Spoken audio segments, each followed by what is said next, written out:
Bonjour à toutes et à tous. Mon nom est Ève Beauregard. Je vous souhaite la bienvenue à ce webinaire présenté par Goûtez-y, fier représentant des saveurs du centre du Québec.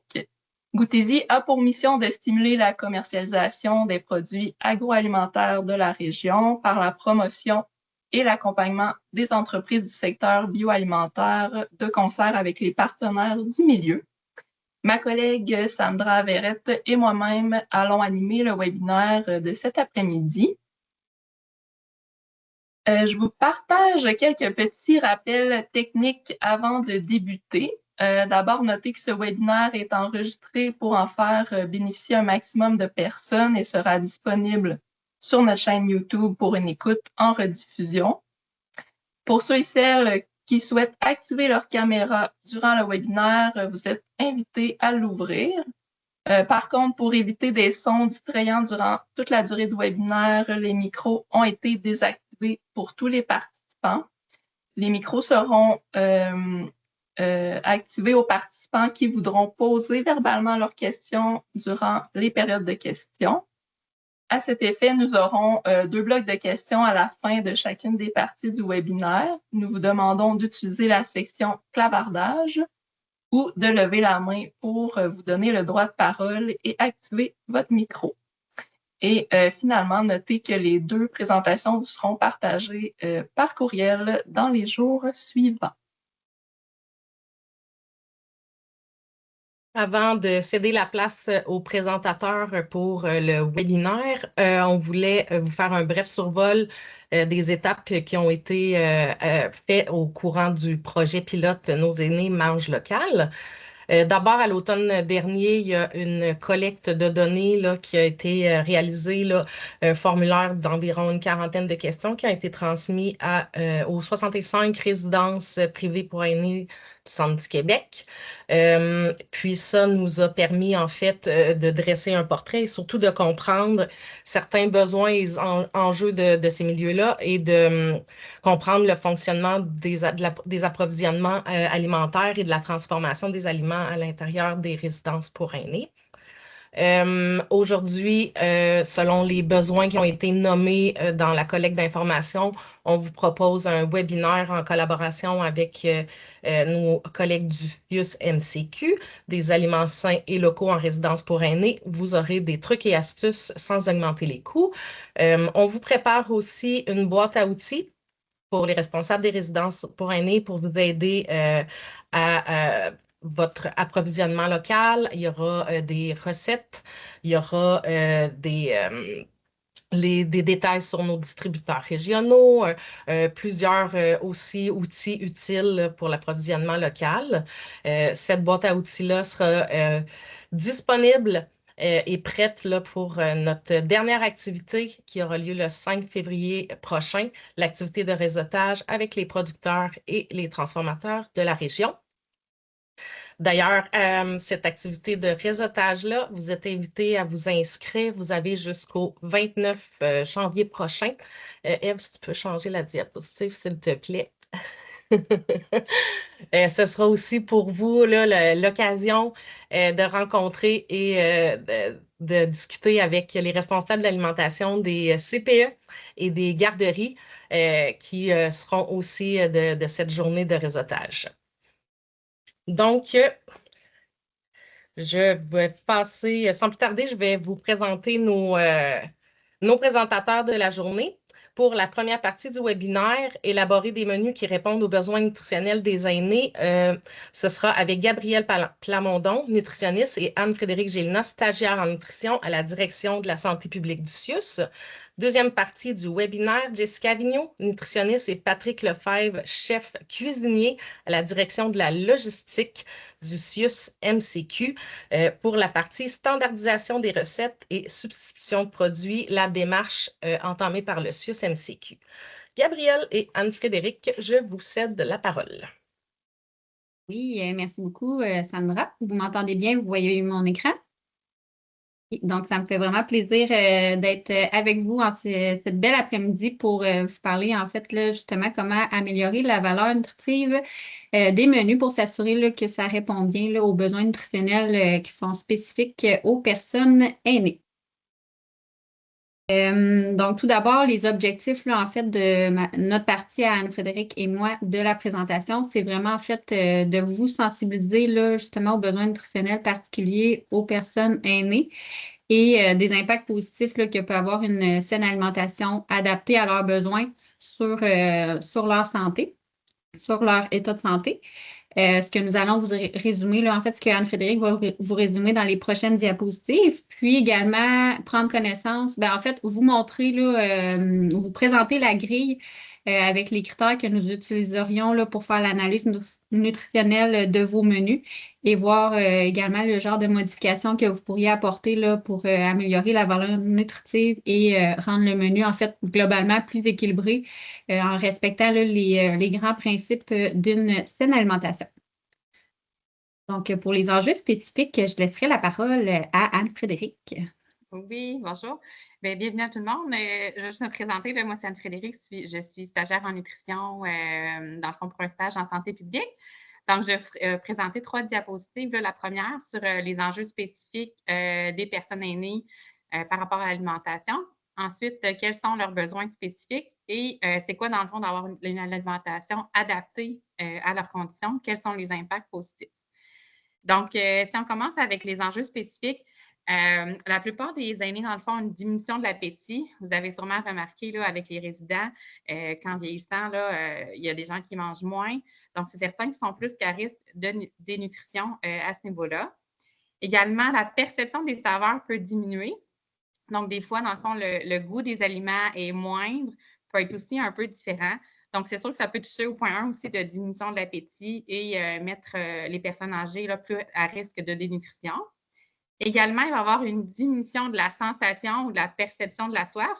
Donc, notre corps est bien fait. Là, quand on commence à avoir soif ou à être déshydraté, on va ressentir la soif. Par contre, les personnes aînées vont avoir une diminution de cette sensation-là, sont donc plus à risque de déshydratation. La constipation, donc en vieillissant aussi, le système gastro-intestinal là, est un petit peu différent, un petit peu perturbé, donc il peut avoir de la constipation. Et la présence de maladies chroniques, diabète, arthrose, maladies pulmonaires, obstructives chroniques, etc., là, qui peuvent être présentes chez les personnes aînées. Donc, maintenant, on va parler des besoins nutritionnels spécifiques. Donc, les besoins, c'est ce que notre corps a besoin finalement en nutriments, en minéraux, en vitamines. Donc, habituellement, les besoins vont être différents là, si on est une personne plus jeune, si on est un enfant, un adulte ou une personne aînée, dépendamment là, des vitamines, minéraux, etc. Par contre, si on vous présente là, ceux qui sont, dans le fond, les besoins sont augmentés chez la personne aînée. Donc, en premier, on parle des protéines. Donc, les protéines, en vieillissant, en fond, on a besoin d'une plus grande. Les besoins en protéines sont augmentés. Les protéines sont importantes là, pour conserver la masse musculaire, également pour le système immunitaire. Donc, on va voir tantôt là, comment on peut faire dans l'assiette pour qu'il y ait assez de protéines. On a parlé aussi, on a mis la vitamine B12 là, à côté parce que c'est augmenté aussi pour les besoins. Et la vitamine B12 est contenue dans les protéines d'origine animale. Concernant le calcium et la vitamine D, c'est aussi des besoins qui sont augmentés chez la personne aînée. Donc, ça permet de conserver une bonne santé osseuse. Donc, s'il y a des chutes, par exemple, d'éviter les fractures, etc., diminuer l'ostéoporose. Et notez que la vitamine D, il y a aussi une recommandation là, de supplémentation par Santé Canada pour les personnes de 51 ans et plus. Les fibres sont également importantes. On a parlé de la constipation tantôt. Donc, ça permet d'avoir une certaine régularité intestinale. On va en reparler. Là, si on a une assiette qui est équilibrée, bien, il y aura suffisamment de fibres là, au niveau du menu de la personne aînée. Et l'hydratation, on parlait tantôt qu'on ressent en vieillissant moins la soif. Donc, c'est important de boire suffisamment. Donc, de l'eau. On va aussi tantôt parler des breuvages qui sont à privilégier. Et on peut aussi compter les liquides, là. Pas nécessairement les breuvages, mais des fois, il va y avoir de la soupe, un smoothie, des compotes. Donc, c'est aussi des éléments qui peuvent compter pour l'hydratation. peux changer. Je ne sais pas s'il y avait des questions ou ça va pour l'instant.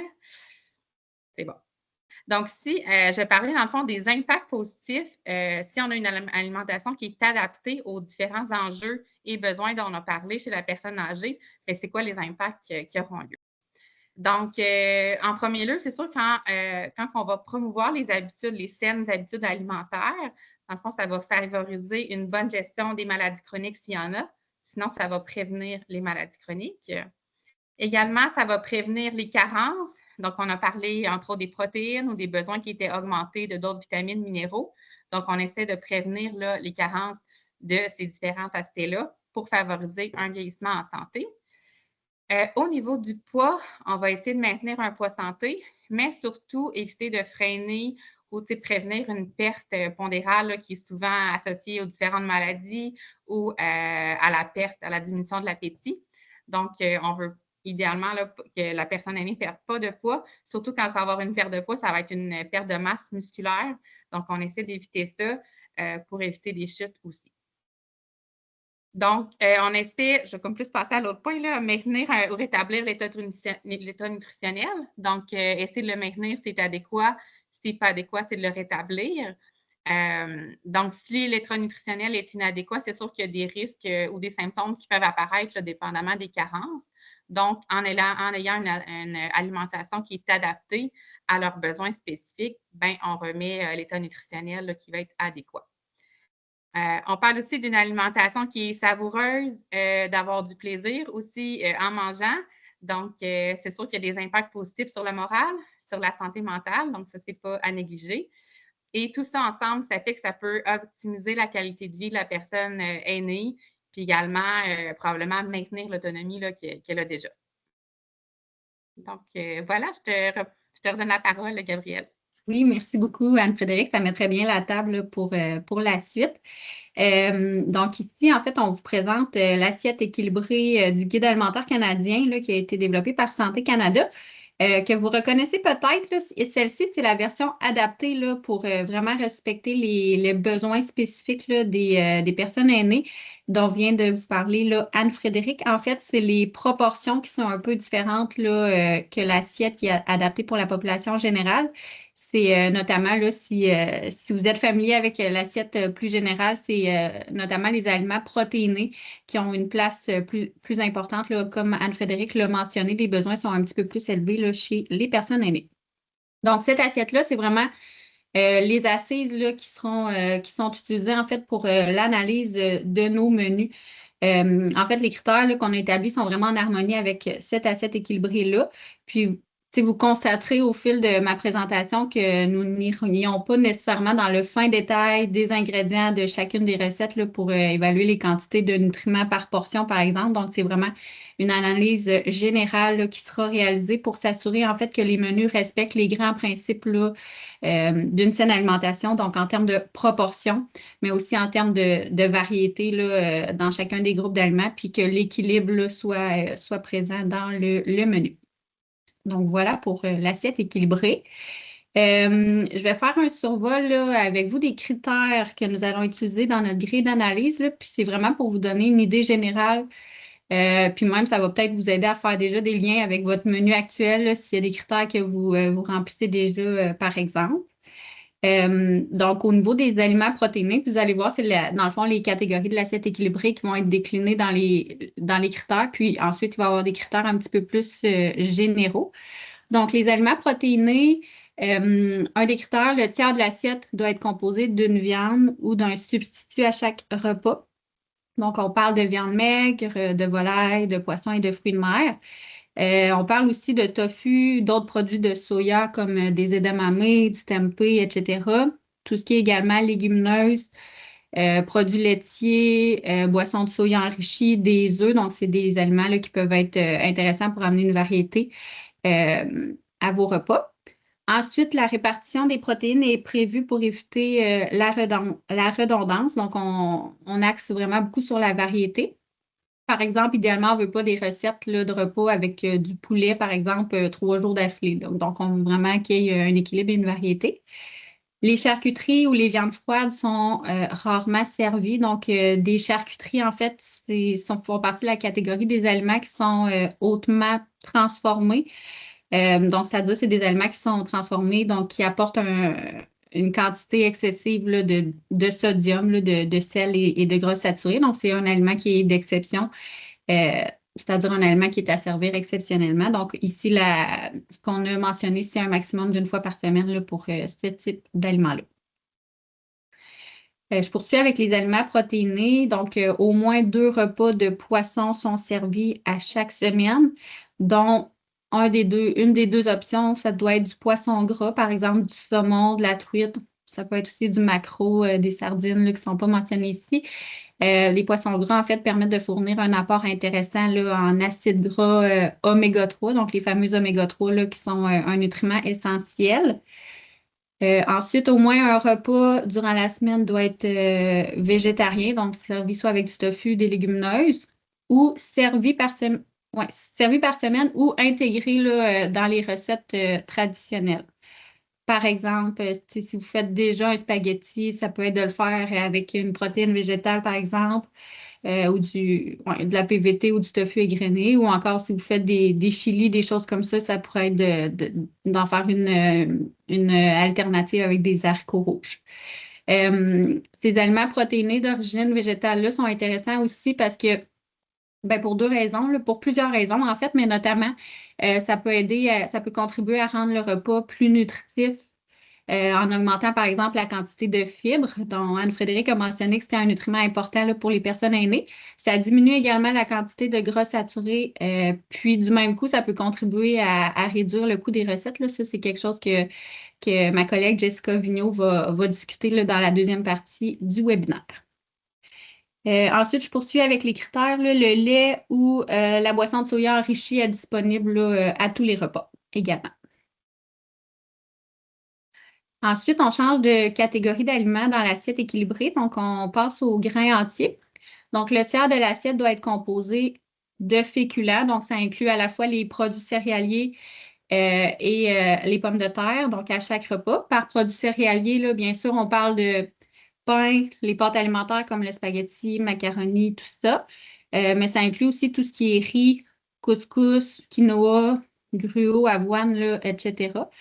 Puis, au moins la moitié des produits céréaliers qui sont offerts dans le menu sont faits de grains entiers.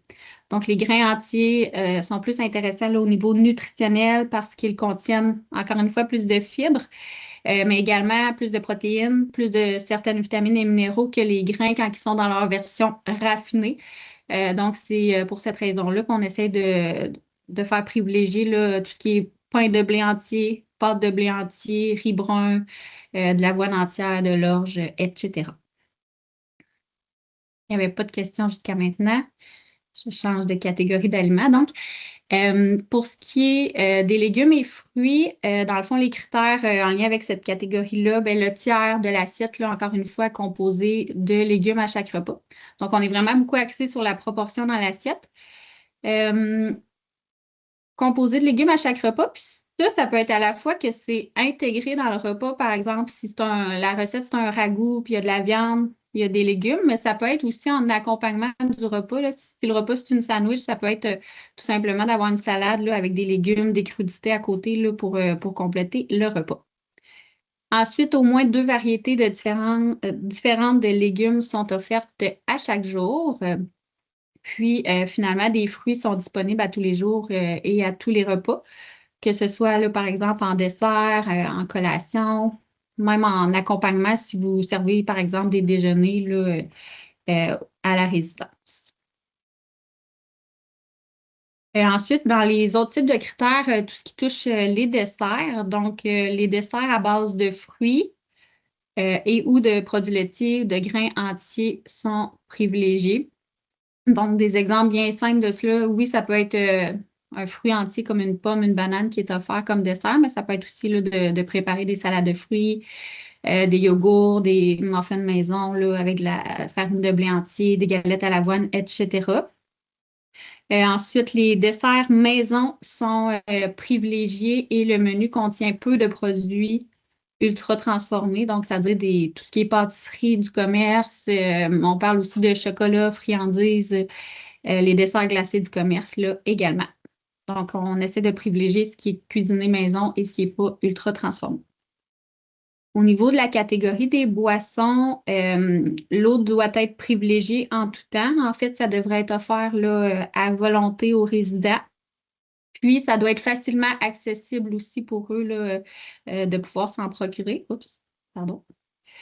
Donc, je poursuis. Le lait, l'eau et les boissons chaudes, donc tout ce qui est thé, tisane, demeurent les boissons à privilégier là, pour s'hydrater et sont également disponibles à tous les repas.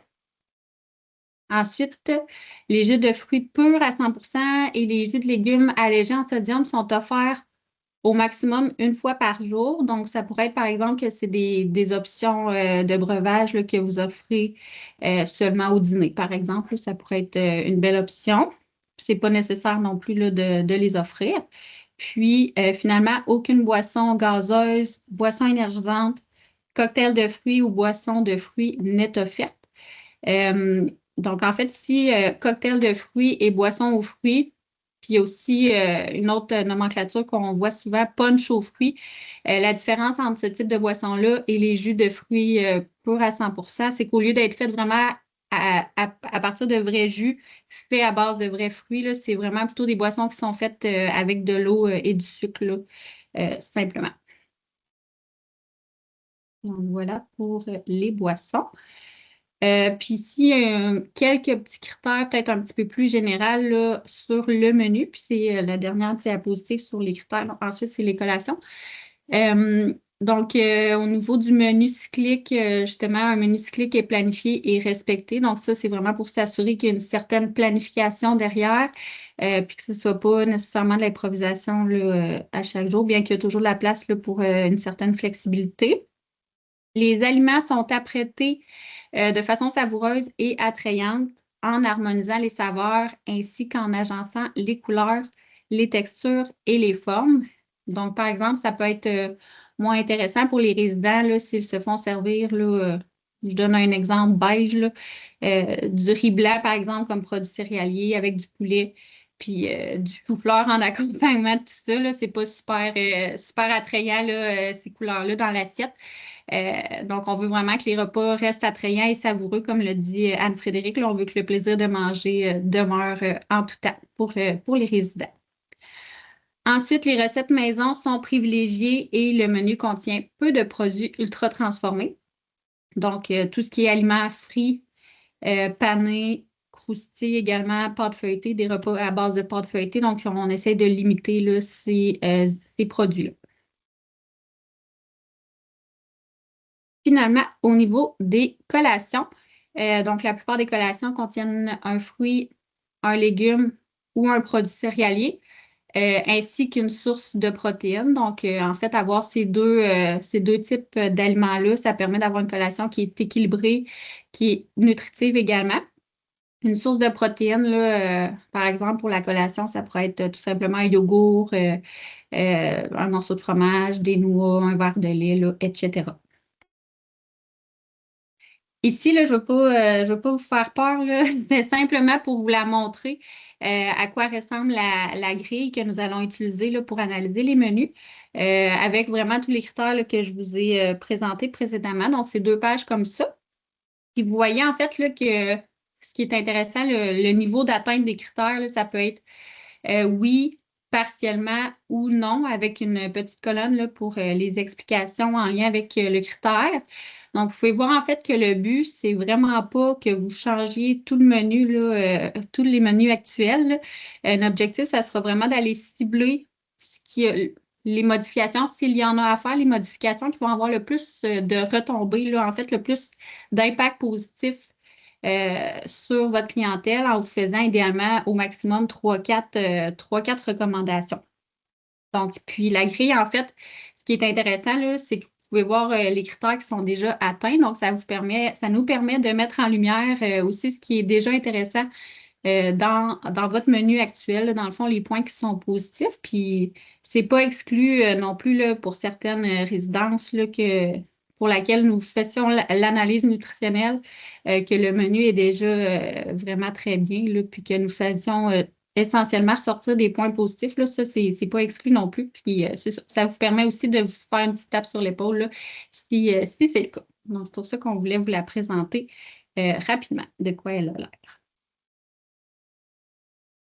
Ensuite, au niveau de la mise en œuvre là, des changements au menu, pour les résidences qui souhaitent là, participer au projet et au volet de l'analyse nutritionnelle, bien, on va, première étape, faire l'évaluation de vos menus actuels, puis faire des suggestions d'alternatives saines et adaptées. Donc, identifier les plats à modifier ou les changements à réaliser dans le menu, ou même si simplement c'est des bonifications à mettre en place là, à votre menu actuel aussi. Puis toujours en alliant là, les critères nutritionnels, oui, mais aussi en essayant de privilégier l'alimentation locale, là, ce qui va être un petit peu plus abordé là, bientôt là, par ma collègue Jessica Vigneault. Je vous ai mis aussi à l'écran là, des exemples de repas qui, en fait, c'est des repas qui sont vraiment quand même assez traditionnels, qui sont quand même très populaires chez justement les personnes aînées, puis qui, somme toute, respectent déjà bien la grille d'évaluation des menus. Donc, le traditionnel. Puis, c'est pas juste populaire chez cette clientèle, là, pour tout le monde, là, je dirais, le fameux spaghetti. C'est un classique. Donc, c'est une recette. La sauce à spaghetti, normalement, est faite justement avec un aliment protéiné. Il y a souvent plusieurs légumes aussi dans la recette. Mais pour vraiment en faire une assiette équilibrée, là, ça pourrait être tout simplement d'y ajouter dans l'assiette quelques crudités ou une salade, tout simplement. Ensuite de cela, un repas populaire aussi chez les aînés, une petite soupe ou une crème de tomate, quelque chose comme ça.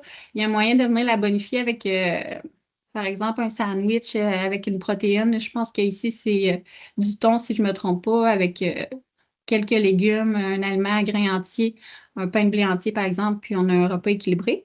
Puis même chose au niveau d'un ragoût, là, je l'ai nommé tantôt aussi, mais on a notre aliment protéiné là, avec la viande, on a nos légumes avec les carottes, puis on a nos pommes de terre, donc on a notre féculent. Donc, c'est un repas qui est vraiment apprécié, puis qui respecte bien l'assiette équilibrée. Ensuite de cela, je poursuis avec la mise en œuvre. Donc, c'est important d'impliquer le personnel et les résidents aussi dans le processus là, pour s'assurer que ça soit bien intégré, là, en fait. Donc, la collaboration avec les équipes de cuisine et le personnel. En fait, ça serait intéressant de favoriser un dialogue là, pour intégrer les retours du personnel. Vous avez justement du personnel qui est sur le plancher, ceux qui font le service, etc., qui sont en contact direct avec les résidents. Donc, ça, je pense que c'est vraiment une mine d'or d'informations, de rétroaction que vous pouvez avoir, là, positive ou constructive, là, sur vos menus. Donc, c'est important là, d'en tenir compte. Puis, aussi, ben, votre personnel, c'est important qu'il adhère aussi au changement, puis même qu'il fasse partie du changement là, du menu pour qu'ils en soient des promoteurs qui en parlent positivement là, à leur clientèle. Ensuite, l'engagement des résidents également dans le processus, puis dans les modifications qui seront apportées. Donc, souvent, je sais qu'il y a certaines résidences qui fonctionnent comme ça, qui ont des comités de résidents, par exemple, ou ça peut être simplement des résidents qui désirent s'impliquer dans le choix des recettes. Donc, ça serait important de les impliquer dès le départ dans le processus avant d'intégrer des changements là, au niveau du menu. Puis ça peut se faire, par exemple, en faisant des dégustations à l'aveugle pour avoir les commentaires, faire la promotion aussi autour du changement qui va être apporté au menu. Puis une fois que le menu a été modifié, bien, ça peut être après d'instaurer des boîtes de commentaires, proposer des sondages, des dégustations pour recueillir là, une rétroaction. Finalement, bien, encourager des changements progressifs là, pour faciliter l'adhésion des résidents, c'est super important aussi parce que c'est vraiment crucial en fait là, que le goût là, du menu, le goût demeure intéressant, que les résidents conservent le plaisir à manger. Là, ça, c'est super important. Donc, ça ressemble à ça. Pour la portion de l'analyse nutritionnelle, donc, je vais bientôt laisser la parole là, à Jessica Vigneault, mais dans le formulaire d'appréciation que vous allez recevoir après le webinaire, là, vous allez pouvoir signifier votre intérêt avoir un accompagnement là, de ma part pour l'analyse nutritionnelle de vos menus. Donc, n'hésitez surtout pas là, si vous avez un intérêt ou si vous avez des questions là, à cocher là, pour qu'on puisse entrer en contact avec vous. Puis sur ce, je prendrai les questions s'il y en a avant de poursuivre avec la deuxième partie. Sandra, est-ce que j'enlève mon partage d'écran? Oui, s'il te plaît. Oui, parfait.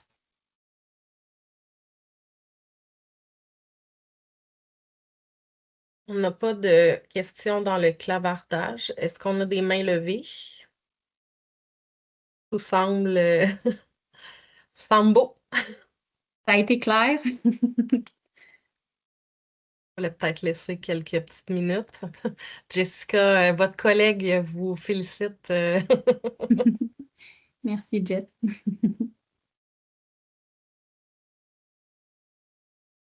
Non, mais s'il y a des questions qui vous viennent après coup, là, vous aurez mes coordonnées, puis aussi simplement l'écrire dans le formulaire, là, puis ça va me faire plaisir d'entrer en contact avec vous. Donc, on cède la parole à Jessica et à Patrick pour la partie numéro 2. Oui, est-ce que tout le monde voit bien mon écran? Oui, Jessica. Je vois des confirmations. Parfait. Alors, on m'a déjà présenté. Je m'appelle Jessica Vigneault. Je suis la conseillère cadre d'alimentation et de buanderie pour la direction logistique CIUS Mauricie Centre du Québec. Et je suis également nutritionniste dans le réseau depuis près de 12 ans. Et je vais présenter aujourd'hui avec mon collègue Patrick. Allô, mon nom c'est Patrick Lefebvre, chef de secteur pour le CIUS-MCQ, anciennement cuisinier au Roseau à Victoriaville depuis une quinzaine d'années et employé du CIUS depuis 30 ans. Alors, sans plus tarder, on va présenter le processus de standardisation des recettes et la substitution de produits. Alors, comment on fait pour notre processus d'analyse de recettes et comment on fait pour intégrer davantage d'aliments locaux à nos menus. Alors, avant de débuter, en introduction, en fait, je voudrais vous présenter, c'est quoi le portrait de l'alimentation au CIUS, là? Qu'est-ce que ça représente? Alors, on est plusieurs établissements. On est du centre jeunesse, on a 5 hôpitaux. On a également des CHSLD, des centres de réadaptation. Fait que vous voyez, c'est une clientèle qui est très variée et ça représente plus de 16 645 repas par jour qui sont servis. On a aussi des cafétérias, des visiteurs, des médecins, des employés à nourrir. On est répartis sur 23 centres de production à travers 47 000 km². Alors, c'est quand même le deuxième plus grand territoire des CCCIUS au Québec, là. Et ça dit, là, Mauricie, centre du Québec, c'est parce qu'on couvre 2 régions socio-sanitaires. Alors, c'est ce qui nous distingue aussi là, par notre vaste territoire. On compte plus de 600 employés. Et annuellement, on dépense plus de 20 millions en denrées alimentaires. Alors, ça en fait beaucoup, là, des budgets à surveiller. C'est pourquoi on doit avoir une certaine rigueur là, dans la sélection de nos produits. C'est quand même l'argent des fonds publics là, qui alimente les gens. Notre équipe est formée d'une directrice adjointe. Nous avons 2 coordonnatrices, une pour la Mauricie et l'autre pour le Centre du Québec. On a 13 chefs de service qui vont superviser les différents sites de production et de distribution en alimentation. On a la conseillère cadre qui est moi et Patrick, le chef de secteur. Alors, c'est vraiment notre équipe là, au niveau de la gestion. L'alimentation au CIUS Mauricie Centre du Québec. Alors, c'est quelque chose qui commençait à nous intéresser davantage, disons, en 2022-2023, avec le nouveau programme ministériel pour une alimentation locale dans les institutions publiques. C'est avec le MAPAC, alors le ministère de l'Agriculture, Pêcherie et d'Alimentation du Québec, qui s'est affilié avec l'ITHQ, l'Institut de tourisme et d'hôtellerie du Québec.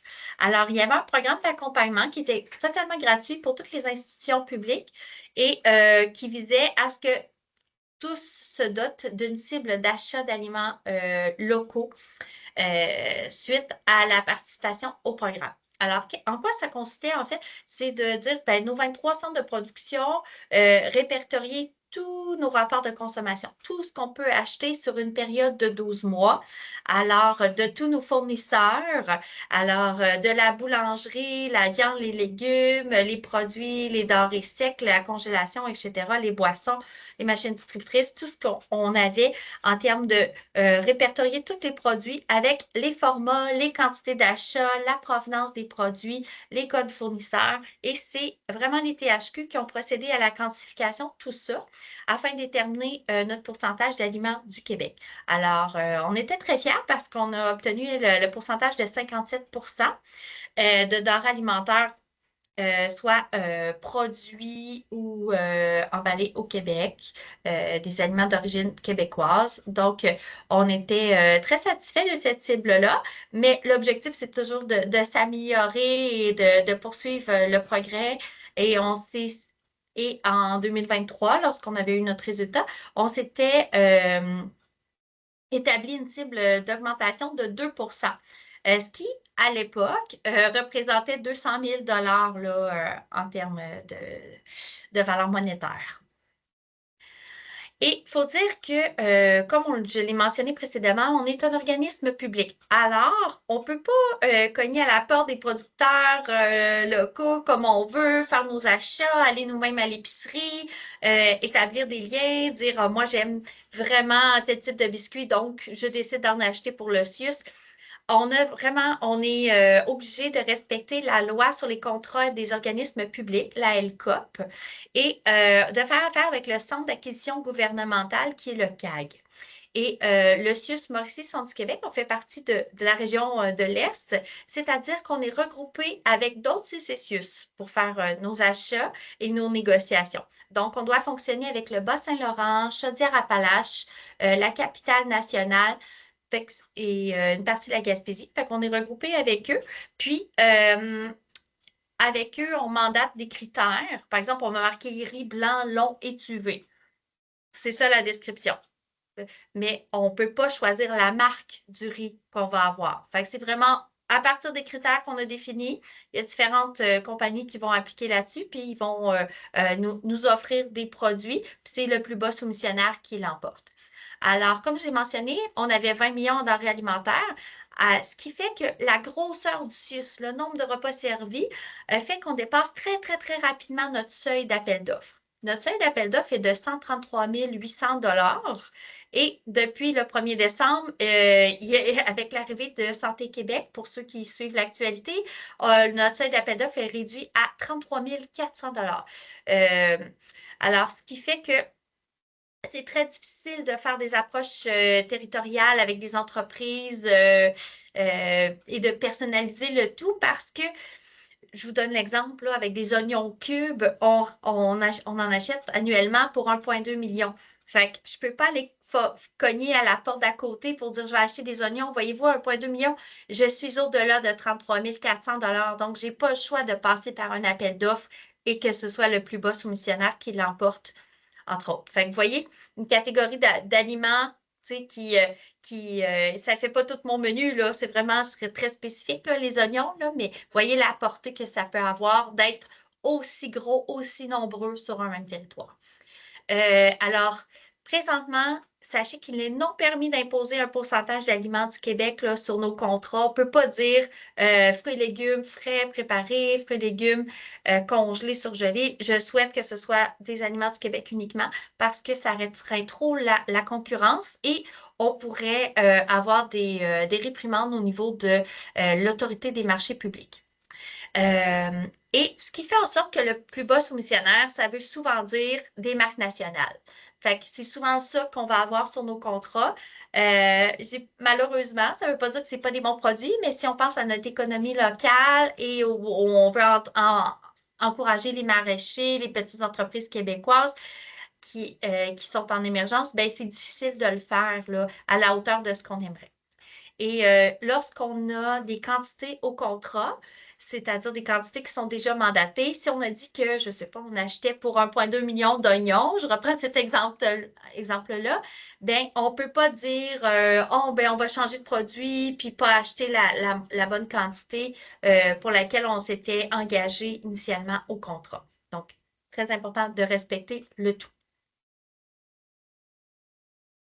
OK, défi budgétaire. Mise en contexte, notre cible de couvre-pas pour le CIUS-MCQ est 9,40 $, dont 5,40 $ composés juste du coût des aliments. Des facteurs qui peuvent influencer beaucoup notre coût repas, il y a justement notre contrat d'achat, que souvent, même si les produits baissent, ben, on va payer le même prix. Si tu es chanceux, notre masse salariale et il y avait de l'assurance salaire aussi, qu'il y a des fois qui peut faire que notre coût repas va augmenter beaucoup. Annuellement, on a une dépense de 20 millions en denrées alimentaires, comme Jessica l'a dit tantôt. Puis, depuis le mois de novembre, on fait face à un nouveau défi budgétaire. Il fallait récupérer 2 % d'économie sur l'achat de nos denrées, ce qui représente environ 250 000 $ par année juste de denrées qu'il faut aller récupérer. Moi, je vais donner un petit exemple. Comme ici au Roseau, on dessert 2600 repas par jour. On s'est rendu compte que quand les plateaux revenaient ou les quantités, parce qu'on est en vrac sur les étages, ils ramenaient gros du poulet. Puis, on s'est rendu compte qu'en baissant notre grosseur de poitrine de poulet de 170 grammes à 114 grammes, admettons, parce que moi, quand je fais une production de poitrine de poulet, c'est 900 poitrines par 3 semaines. Ça fait que j'ai 17 cycles de menu. Ça fait que tout ça représente environ une économie de 18 000 $ par année, juste en poitrine de poulet. Fait que, tu sais, des fois, on pense qu'un geste anodin, mais il n'y a pas de petite économie, comme dirait notre grand patron. OK, Jess, tu peux changer. OK, le menu harmonisé. Nos objectifs de s'en aller vers un menu harmonisé, c'est unifier l'offre de service. C'est qu'éventuellement, admettons aujourd'hui, mercredi, semaine 2, dans toutes les CIUS-MCQ pour dîner, ben, on va tous manger du spaghetti, admettons. Ça fait qu'on va tous manger la même chose à un moment donné, au même moment donné, excusez. Puis l'autre affaire qu'on veut faire aussi, c'est que, tu sais, admettons, on a des pâtés au poulet, un menu, bien, la personne qui ne peut pas produire le menu à cause de problèmes de main-d'œuvre, on sait que souvent les pâtisseries, de moins en moins de pâtissiers, on va beaucoup vers l'impartition, mais on veut s'orienter vers les mêmes produits. Puis avoir d'éventail qu'un centre prend tel gâteau, l'autre prend tel gâteau. C'est que si on ne le produit pas avec la même recette, on va acheter le même produit. Le suivi de la qualité, c'est qu'on on s'est formé des comités, un comité recette qui nous aide justement à voir l'appréciation à travers les différents centres des recettes qu'on met au menu. Puis aussi, comment on peut les corriger? Parce qu'on n'a pas toutes les mêmes réalités. Tu sais, moi, je produis 2600 repas. Tu as des centres qui en produisent 90 par jour. C'est qu'on n'a pas la même réalité. Fait qu'il faut trouver souvent des compromis. Qu'est-ce qu'on peut faire? Qu'est-ce que vous pouvez faire pour améliorer telle chose ou quoi que ce soit? Impliquer les équipes, les usagers. On a rencontré justement des comités d'usagers pour savoir qu'est-ce qu'ils aimaient manger, eux autres. Tu sais, c'est quoi on parle aujourd'hui, c'est la journée spaghetti, on en parle pas mal. Justement, le spaghetti, quand on parlait de variété, ben, c'est de quoi que ça ne dérange pas de manger à toutes les semaines. Tu sais, c'est un menu qui est apprécié. Les bons classiques, nous autres, on pensait que les hot dogs, c'était plus up-to-date, mais tu sais, ils aiment ça avoir des hot dogs l'été. Le fameux pâté chinois, on était jusque, tu sais, en 2025, c'est-tu nécessaire d'avoir de la soupe à tous les repas? Bien, ils nous ont répondu que oui. T'sais, on n'est pas encore, nous autres, on est de la génération qu'une soupe, c'est une fois de temps en temps, mais ils tiennent encore à avoir leur soupe à tous les jours. Suite à ça, on a 2 fois de menu à chaque repas, un menu cyclique de 21 jours, ce qui fait que ça nous prend 184 recettes. 2 fois par année, on va changer notre menu environ 10 %. Comme là, on s'est donné comme marge, parce que notre menu harmonisé, on ne le rentre pas en une intervention. À chaque changement de menu saisonnier, on intègre 5 nouvelles recettes du menu harmonisé en même temps. Fait que, tu sais, comme l'été, on veut s'en aller plus vers des recettes de salade, des mets plus légers, des mets froids. Puis l'hiver, revenir vers les petits mets réconfortants, les bœufs en cube, plus les pâtés, des choses comme ça. C'est sûr qu'on veut toujours avoir la certification Aliments Québec. On travaille fort pour ça. On va vers là, mais souvent, comme on l'expliquait tantôt, notre contrat nous met certains bâtons dans les roues, mais on essaie de trouver des moyens d'y arriver. On a une économie de temps et d'argent parce qu'on s'est rendu compte qu'en ayant le même menu, on ne travaille plus en silo. Avant, chaque centre travaillait chacun de son côté. C'est qu'à cette heure, quand on affronte une problématique pour une recette, ben on la règle une fois, mais tout le monde ensemble. Fait qu'on sauve beaucoup, beaucoup de temps. La gestion des inventaires, les achats, ça nous aide beaucoup parce que, comme on dit, admettons, lundi 2, ben, tout le monde mange du pâté chinois avec un gâteau au chocolat. Ben, le gâteau au chocolat en impartition, notre distributeur va savoir que la semaine 1, bon, mais dans le CIUS, on va consommer 240 plaques de gâteau au chocolat. Fait que, tu sais, mec, on passe notre commande, puis il sait qu'aux 3 semaines, le lundi, ben, on va dire le jeudi qui livre pour le lundi, on a besoin de nos 240 plaques de gâteau au chocolat. Fait qu'autant pour le canage, ça va nous apporter moins de BO. On se fie de ça, des autres qui l'ont fait, Québec, Sherbrooke, tout ça. Ils nous ont dit que ça a amélioré beaucoup la situation des BO. Faciliter les transferts d'employés dans le CIUS, une des réalités, c'est qu'on n'est pas capable de garantir d'heures. Ça fait que les employés se promènent d'établissement en établissement. Ça fait qu'en ayant toute la même manière de faire, ben, ça va être moins dépaysant pour eux autres. Tu sais, mais qui arrive à une place, ben, on va avoir éventuellement le même logiciel de menu. Ça fait que tous les menus vont se lire de la même façon, vont être identiques. Les recettes, la manière de faire vont être identiques. Là, certaines places sont en gallons, d'autres en litres, d'autres en poids. Ça fait que, tu sais, à chaque fois, il faut qu'ils s'ajustent. Fait que là, on va vraiment y aller tous de la même façon. Parmi les défis que cela représente, les contraintes alimentaires, les différents types d'établissements qu'on représente, là-dessus, on a 5 hôpitaux, on a des centres jeunesse, on a des CHSLD. C'est toutes des réalités complètement différentes. Puis le gros, le gros buzz qu'on a eu, c'est vraiment la différence entre les centres jeunesse et le reste. On part d'une clientèle qui peut aller qui va de 7, même peut avoir des plus jeunes à 17 ans, puis il faut arriver à produire un menu, puis être capable de le décaler jusqu'à eux autres. C'est d'upgrader certains mets pour le mettre plus au goût du jour, parce qu'ils n'ont vraiment pas les mêmes goûts alimentaires que nos personnes âgées en CHSLD. Là-dessus aussi, il y a les différentes diètes. Dans les hôpitaux, on a des diètes bas en sel, on a des diètes post-opératoire.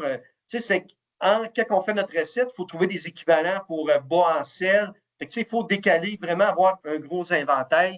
Les intolérances, les allergies aussi qui rentrent en ligne de compte, les fameux sans gluten qu'on a de plus en plus. Les textures adaptées pour nos purées. On travaille fort là-dessus aussi. Et le plus dur de tout ça, c'est qu'il faut plaire à tout ce monde-là en même temps. Ça fait que c'est pas facile. Pour nous aider à en arriver là, on a fait un recueil de recettes. Jour 1, on a commencé par faire un recueil de recettes. On a demandé à tous les établissements, on a créé un dossier, on dit envoyez-nous toutes vos recettes, vos meilleures recettes dans ce dossier-là. Ça fait que là, on a donné un laps de temps. Une fois que les recettes ont été rentrées dans le dossier, on a impliqué des usagers ressources. Ça, ce qui veut dire souvent, c'était des chefs de secteur, des cuisiniers. Puis, on a été wise un petit peu. On a choisi des gens qui étaient leaders puis des gens qui étaient rétractaires au projet pour les impliquer puis leur montrer que tout le monde va être gagnant à faire ça.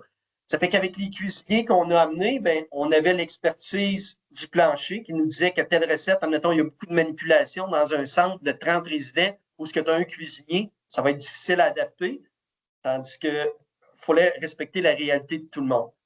Suite à ça, il y a eu le comité de sélection des recettes où ce qu'on a choisi, on avait un canevas de menu qui avait été fait par des nutritionnistes avant, en respectant justement des cases de couleur, que quand c'était rouge, il fallait mettre du poulet, quand c'était bleu, c'était du bœuf, pour pas qu'il y ait du poulet aux 3 jours, puis tout ça, tout respecter ça.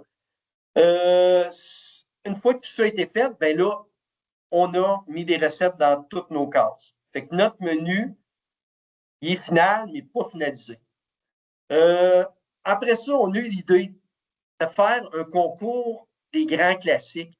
C'est un peu, tu sais, chaque centre se vante tout d'avoir la meilleure sauce à spaghetti.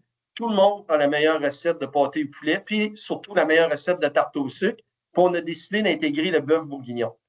Fait que suite à ça, on a fait une appellation à tous, puis tout le monde a déposé encore leur recette dans le registre. Suite à ça, moi et Jess, on a décidé de faire des critères de sélection. On choisissait les finalistes, ça fait qu'on a fait des critères par rapport au prix de la recette, l'originalité des ingrédients, l'équipement que ça prend et les valeurs nutritives. Suite à ça, on a sorti 4 finalistes dans chaque catégorie. Puis, on a organisé une journée qui s'appelait la Grande Dégustation, que justement, où ce qu'on amenait le concours des grands classiques, les nouvelles recettes qu'on voulait amener au menu, qu'on a fait des échantillons fait goûter, les nouveaux produits québécois. On avait une section, c'était produits québécois, l'impartition, admettons, qu'on voulait faire connaître. Puis ensuite, il y avait des nouveaux produits en impartition qu'on voulait faire connaître aussi. Ça fait que pour le concours des grands classiques, c'était une dégustation à l'aveugle avec des codes QR. C'est que le monde votait immédiatement pour le gagnant, puis on le savait up-to-date. Puis comme par hasard, c'est nous autres, à Victo, qui a gagné la tarte au sucre et la sauce à spaghetti. Suite à ça, on va intégrer ces recettes-là à notre menu à la fin février, parce que là, il faut prendre les recettes, toutes les standardiser, tout sortir la liste possible d'ingrédients, parce qu'on donne tout le temps souvent 2 choix, parce que, c'est comme nous autres, vu qu'on dessert le HDA, l'hôpital d'Arthabasca, on travaille beaucoup avec des bases de sauces sans sel, sans gluten. Tandis que le centre, le CHSLD, qui n'a pas nécessairement besoin d'avoir ça, peut prendre une base de sauce ordinaire, qui est beaucoup moins dispendieuse aussi. Donc, il faut tenir compte de toutes ces réalités différentes-là, puis offrir la possibilité avec les codes aux gens pour commander les différents produits. Puis ça, on appelle ça un service clé en main. Ça fait que tu as ta recette, tu as tous les ingrédients, les valeurs nutritives, les diètes auxquelles le décalement de diète, jusqu'où ils peuvent aller. Ça fait que c'est vraiment, quand on leur donne la recette de A à Z, on compte que tous les cuisiniers peuvent la produire, puis ils n'ont plus rien à faire. Tout est complet. OK, Jess? Alors, on a repris finalement l'exemple de la sauce à spaghetti. Alors, comme suite au concours de recettes organisé, on vous présente la recette gagnante à l'écran et on voulait vraiment vous montrer comment on faisait pour analyser une recette. Alors, voici notre point de départ. C'est-à-dire qu'on va détailler chacun des ingrédients de la recette. Ensuite, on va établir la marque et le fournisseur de chaque ingrédient.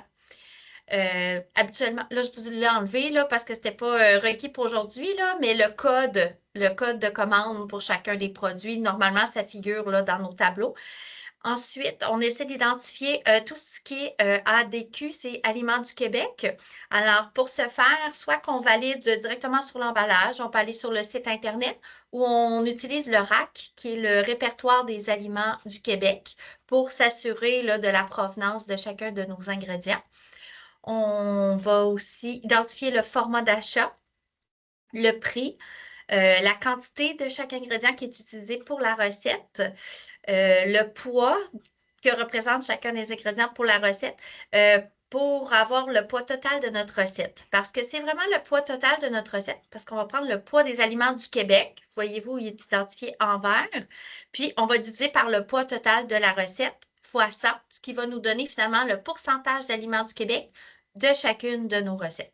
Alors, c'est pour ça que c'est important d'avoir le poids parce que des ingrédients qui vont être à l'unité, à la conserve, au poids, en millilitres, au gallon même, comme disait Patrick précédemment. Fait que c'est sûr que de ramener vers une même unité de mesure, là, ça nous aide à calculer le rendement de cette recette-là, combien de portions ça va donner, mais également notre pourcentage d'aliments du Québec et le coût portion.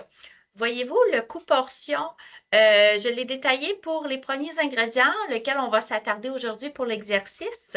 Mais habituellement, le coût portion, nous, je vous dirais qu'on triche dans le sens qu'on a un logiciel de gestion de menu qui va déjà calculer toutes ces valeurs-là pour nous. Mais pour l'exercice d'aujourd'hui, ben, on vous le présente comme ça. Alors, voyez-vous, dans la recette, c'est une recette qui est à base de bœuf haché extra maigre, porc haché extra maigre. Puis, dans les légumes, on a de l'oignon cube frais et du céleri cube frais. Et le poivron vert est en cubes surgelés. Puis, ensuite, on a les conserves, de la tomate broyée sans sel, qu'on essaie de réduire notre teneur en sodium, du jus de tomate, on a de la sauce chili, la soupe crème de tomate condensée, encore une fois réduite en sel, de la pâte de tomate. Puis ensuite, c'est principalement des assaisonnements et aromates là, qui composent la recette. Alors, je vous présente le résultat de cette première analyse-là, qui est notre point de départ. Alors, pourcentage d'aliments du Québec, on est à 39 %. Valeur nutritive, on a 12,4 g de protéines, 2,8 g de fibres et une teneur en sodium autour de 500 mg. Ce n'est pas toujours nécessaire d'aller analyser la valeur nutritive là, dans le détail comme ça. Vous l'avez vu avec la présentation précédente. Par contre, gardez en tête quels sont nos nutriments qui sont importants. Comme nous, on dessert une clientèle qui est hébergée, hospitalisée, on a beaucoup de nutritionnistes. Le menu, c'est une partie importante de leurs outils de travail. Donc, puisqu'on a les outils pour le calculer, nous, on procède au calcul, là, vu qu'on est un établissement de santé, mais ce n'est vraiment pas une obligation de votre part. Et dire que ça, c'est une recette de sauce à spaghetti qui nous donne 82 litres. Et une portion, là, j'ai pris une portion chez la personne âgée, comme on a dit qu'il y avait peut-être un peu moins faim. C'est une portion de 120 ml, l'équivalent de 4 onces. Et donc, la recette nous donne 683 portions lorsqu'on sépare, on divise le 82 litres par 120 ml finalement. Et le coût total de la recette nous revient à 456 $, donc 67 sous la portion. C'est sûr que 67 sous la portion, vous allez dire, oh, c'est vraiment pas cher. Vous avez raison, c'est pas une recette qui est très dispendieuse. Par contre, puis si on le ramène sur notre notre cible établie qui doit être idéalement inférieure à 5,40 par repas en termes de denrées alimentaires. Mais c'est sûr que ça, c'est juste la sauce. Fait qu'il faut penser quand même qu'il y a des pâtes, un légume, une soupe, un dessert, des breuvages. Tu sais, il y a d'autres choses là, à l'intérieur du repas. Et la portion de 4 onces, oui, c'est vrai. Je voulais dire que c'est une portion établie pour une clientèle plus âgée. Souvent, ça va si la personne en veut plus, des fois, on n'a pas toujours la même grosseur de portion. Et pour la clientèle cafétéria ou centre jeunesse, ça va être peut-être un peu plus élevé là, selon la clientèle. Mais pour les besoins d'aujourd'hui, je l'ai établi à 4 onces parce que c'est la portion la plus fréquemment servie dans nos installations. Alors, ce résultat-là, est-ce que c'est bien? Oui. Est-ce qu'on peut faire mieux? Je pense que oui. Alors, on va vous montrer comment on a travaillé la recette. Alors, voici les modifications suggérées. Alors, on a substitué tout d'abord la viande extra maigre par de la viande maigre. Alors, on allait chercher vraiment un prix au kilo qui était inférieur. De cette façon-là, on allait économiser l'équivalent de 21,63 $. Ensuite, on s'est dit, on va retirer une partie de la viande pour augmenter notre teneur en protéines végétales. Alors, on a utilisé la PVT, qui est la protéine végétale texturisée. C'est un produit dérivé de fabrication de la farine de soya qui a été dégraissée. Puis, ça donne une petite protéine en flocons qui peut être hydratée. Patrick vous en parlera un petit peu dans le détail. Et là, si on va substituer une partie de la viande pour la PVT, notre 21,63 $ d'économie se transforme en 34,78 $. Puis, on a substitué 2 légumes qui étaient frais préparés par des légumes surgelés. Et là, on est venu économiser 10,36 $. Puis, on a substitué 2 aliments qui ne provenaient pas du Québec par 2 aliments du Québec. On n'avait pas d'économie associée à ça. Par contre, on n'avait pas d'augmentation des frais non plus, ce qui est quand même intéressant là, de le faire là, à coût zéro. Alors, voici la recette maintenant. Alors, on a du bœuf haché maigre plutôt que du extra maigre. Alors, qu'on est à 60 et 50 pour 5 kilos. Le porc haché maigre à 35 et 20 pour 5 kilos. Mais là, ça, c'est nos prix de contrat d'achat à nous. Peut-être que vous avez des prix qui peuvent différer. La protéine de soya. Alors, on a utilisé celle de la compagnie Les Brutes, qui est une compagnie certifiée Aliments du Québec et qui est la seule qui offre le produit d'ailleurs. Alors, j'ai pu à ce moment-là mettre 5 kilos utilisés dans la recette en verre pour que ça puisse augmenter mon pourcentage d'Aliments du Québec.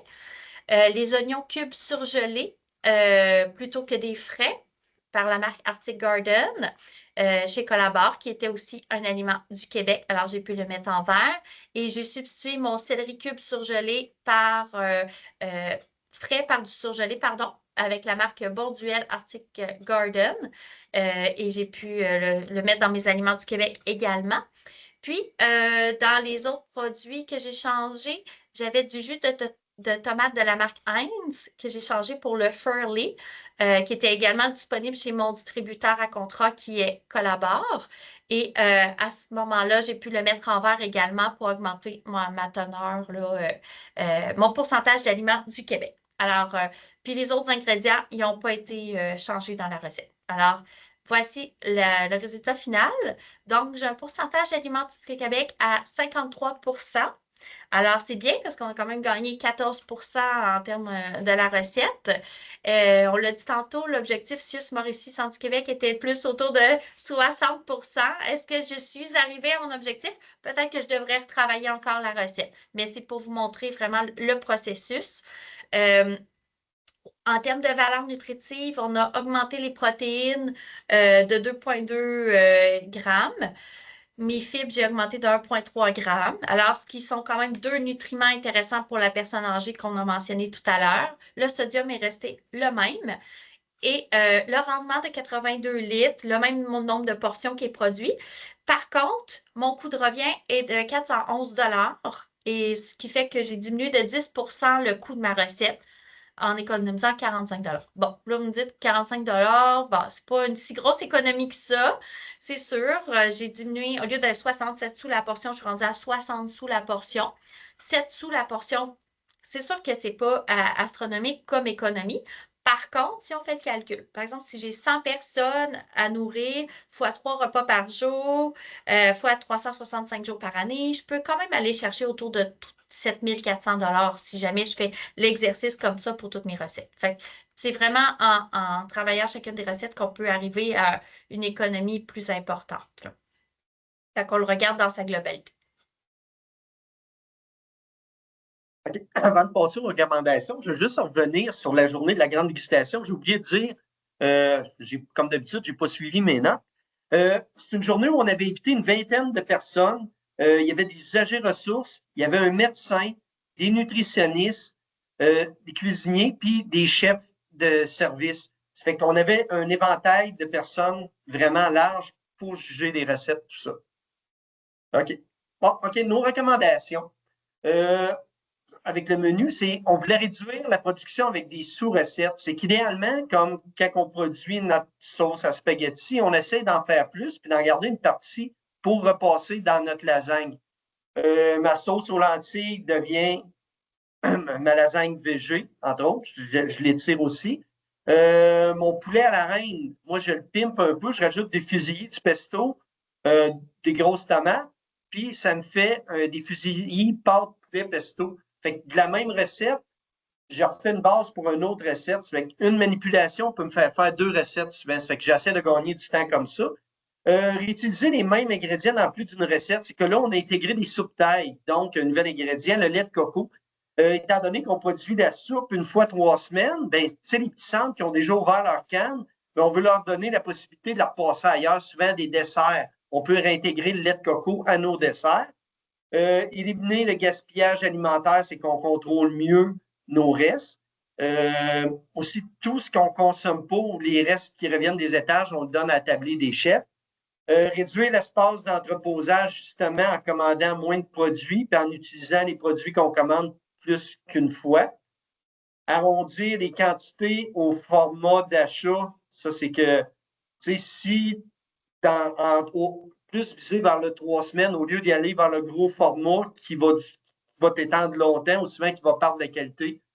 Comparer les prix en litres ou en kilos à l'achat, parce que souvent, ça fait une différence. Quand tu achètes une base de poudre, bien, convertis-les, admettons de la poudre versus des cannes Campbell, bien, convertis ta chaudière en litres en partant.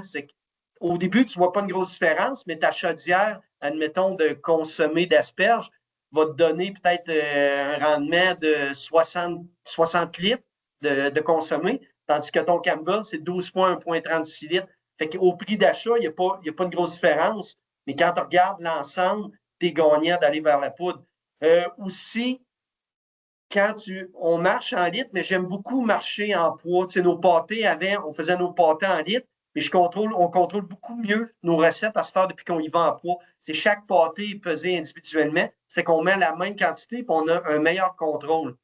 On a une stabilité de produit, puis nos recettes sont plus justes aussi. Réviser la sélection des produits à chaque nouveau contrat. Avec ce contrat-ci, on s'est rendu compte d'un phénomène qui est populaire partout, la déflation. C'est que souvent, nos prix ont baissé, mais nos volumes aussi. Admettons, notre vinaigre avant, c'était à 5 litres, il est rendu à 4. On a des formats d'huile qui sont rendus à 3 litres au lieu de 4 aussi. Fait qu'on paye moins cher, mais il faut s'ajuster en fonction de ça, parce que quand tu commandes ta caisse, admettons, tu as 4 récipients, mais tu as 8 litres de moins à chaque caisse. Ça fait que, il faut que tu penses dans tes commandes. Changement de menu saisonnier, ça te permet de profiter des choses qui sont plus abordables. Souvent, l'été, on pense aux petits fruits et tout ça. Végétaliser les protéines. Ça, on a parlé un peu de la PVT. La PVT, c'est un produit qui peut très bien remplacer la viande, qu'on intègre à la viande, puis qu'il est très économique. Pour une livre de viande, on met l'équivalent de 130 grammes de PVT. Fait que 130 grammes équivaut à une livre de viande, puis tu l'hydrates avec le même volume de liquide. Comme exemple, nous autres, dans les pains de viande, on la met crue parce qu'elle se nourrit du gras de la viande. Ça fait que ça fait des pains de viande vraiment carrés. Quand on les fait juste avec de la viande, ils viennent difformes à cause du gras qu'ils perdent. Mais avec la PVT, elle boit tout le gras, c'est que ça donne plus de saveur, puis on a zéro perte, on gagne plus. Une poche de PVT, comme on a vu, c'est 34,50. C'est un 5 kg. C'est l'équivalent de quasiment 17 kg de viande. Fait que, tu sais, on est gagnant. Puis la PVT, ben, c'est sans goût. Tu donnes le goût que tu veux. Tu peux la laisser tremper dans du bouillon de légumes, du jus de tomate pour ta sauce à spag. Tu sais, tu peux te faire avec ça. Puis Jess, c'était pas prévu. Mais c'est quoi le changement qu'on fait à nos recettes pour sauver aussi? On remplace le 8e de viande par du PVT. On est allé très conservateur là, quand on s'était fait demander comme Patrick le disait, là, de réduire de 2 % notre budget en alimentation. Fait que tout ce qui avait viande hachée, on a demandé aux installations d'ICIUS d'intégrer la PVT pour les installations qui ne l'avaient pas encore fait. Et on a imposé à la hauteur de 1/8. Par contre, dans certaines recettes, on a du 1/3, des fois on a du 1/5. Ça dépend vraiment de la recette, mais le 1/8, ça passe totalement inaperçu. Fait que c'est vraiment. OK. Suite à ça, quand on végétalise des menus, une des difficultés qu'on a, c'est qu'on n'est pas encore à la génération qui connaît le VG. Ça fait qu'il faut jouer avec nos noms d'appellation. On avait un pâté VG qui ne passait pas, puis on l'a rebaptisé pâté grec parce qu'on a rajouté des épices grecques un peu dedans. Là. Ça fait une nouvelle vie. À café, on en manquait. Le monde se sont mis à manger du pâté VG. Puis de là, l'importance de faire goûter souvent nos nouveaux produits aux préposés aux services alimentaires ou aux préposés aux bénéficiaires, parce que c'est eux autres qui servent nos résidents.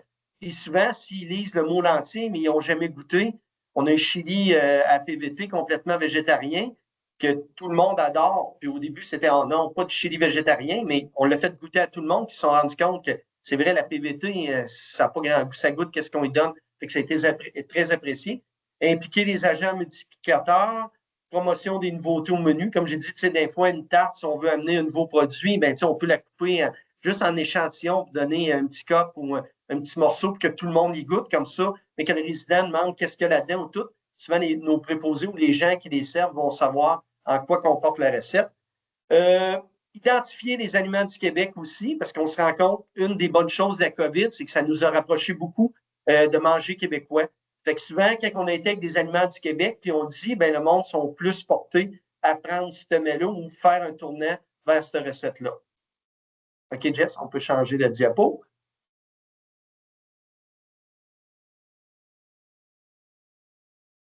L'implication des employés, ça a un faible impact sur les opérations parce qu'ils sont déjà là. Puis l'effet des consultés, ben, ils se sentent importants, puis ils vont mieux adhérer à la démarche après. Puis souvent, ben, ils peuvent juste nous apporter des choses que nous autres, on n'a pas vues. Quand on parle, entre autres, ils disent de penser en dehors de la boîte, ben, c'est une des manières, c'est d'impliquer gros nos employés. Parce que la personne qui sert à la cafétéria, entre le moment que le mets est produit et qui est servi, ben, il y a des impondérables qu'on ne peut pas contrôler, que nous autres, on ne pense pas, mais lui va savoir. Ça fait que chaque personne peut nous être importante. Participe à la recherche de produits et de recettes. Souvent, il y en a qui disent hey, oui, tel ingrédient, telle chose, j'ai déjà goûté à ça, mais on va aller chercher dans notre menu. Ça serait le fun de mettre ça au menu. Ben, on va aller voir dans notre banque de recettes ou des fois, on va la développer. D'ailleurs, on a de quoi qui s'en vient avec l'ITHQ là-dessus pour développer des nouvelles recettes.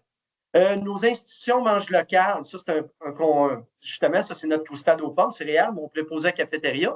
Cette année, on a opté vers une croustade, puis on a fait une purée de pommes pour les purées avec des pommes du verger à Plessisville. Puis, on avait une de nos employés qui faisait un caramel à l'érable, qui est une érablière, puis on a pimpé tout ça avec un caramel à l'érable. C'est que tout était vraiment d'ici, puis on a impliqué nos employés là-dedans.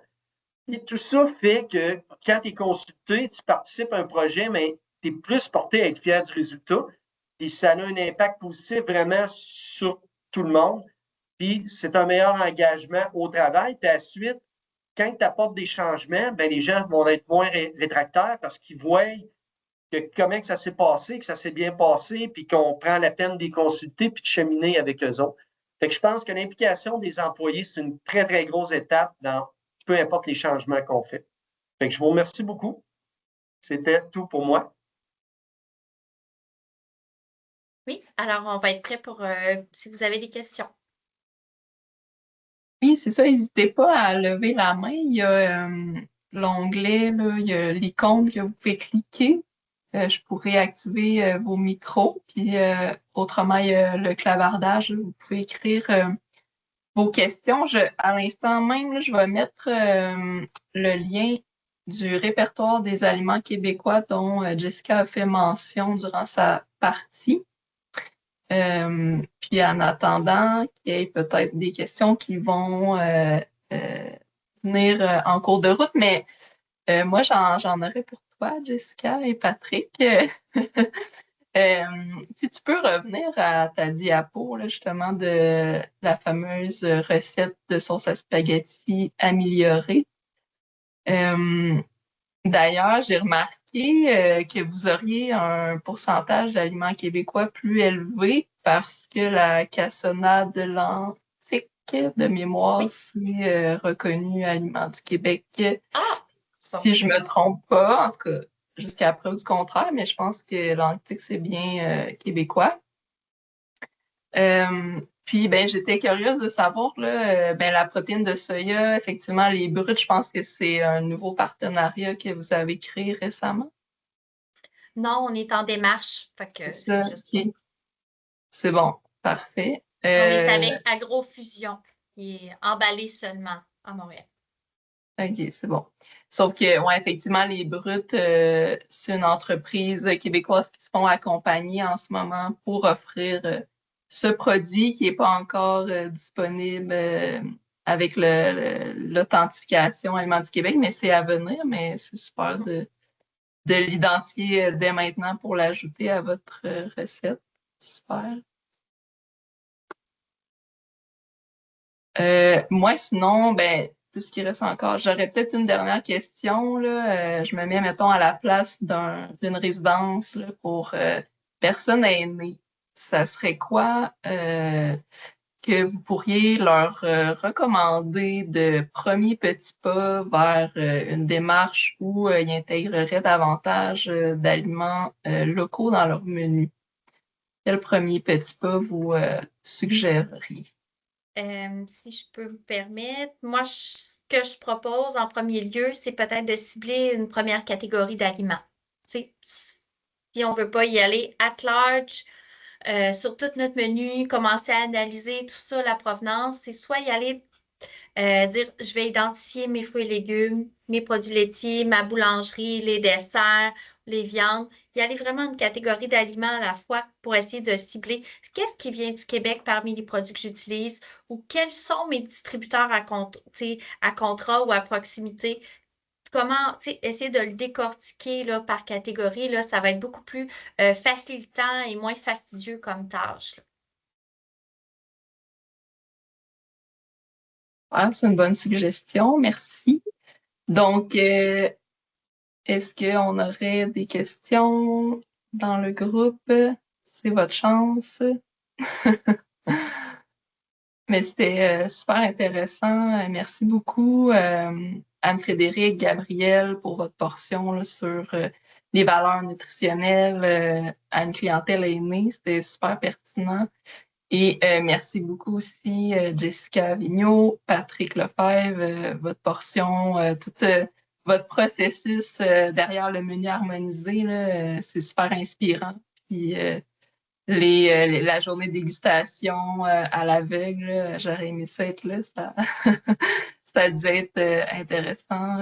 Donc, je vois que Sonia a mis un pouce. Je pense que ça a été apprécié. Ben, merci à tout le monde d'avoir participé au webinaire. Merci de votre participation. Sandra, je peux le faire, là, je l'ai de copier-coller, mais je vous mets à l'instant dans la section clavardage le formulaire d'appréciation du webinaire de cet après-midi. Donc, ça va vous prendre là, un petit 5 minutes à y répondre. Donc, merci de le compléter. On va aussi vous l'acheminer par courriel quand même.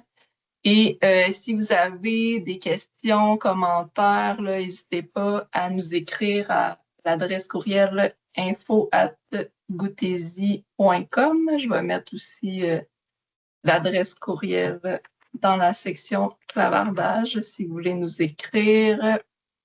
Ça va nous faire plaisir d'être là pour vous. Donc, ben, merci à tous d'avoir été là. L'enregistrement du webinaire va être disponible sur notre chaîne YouTube dans les jours à venir. Vous aurez l'information par courriel ainsi que les présentations. Donc, merci à tous et à toutes. Bonne fin de journée. Merci beaucoup. Bonne journée. Merci. Bonne journée.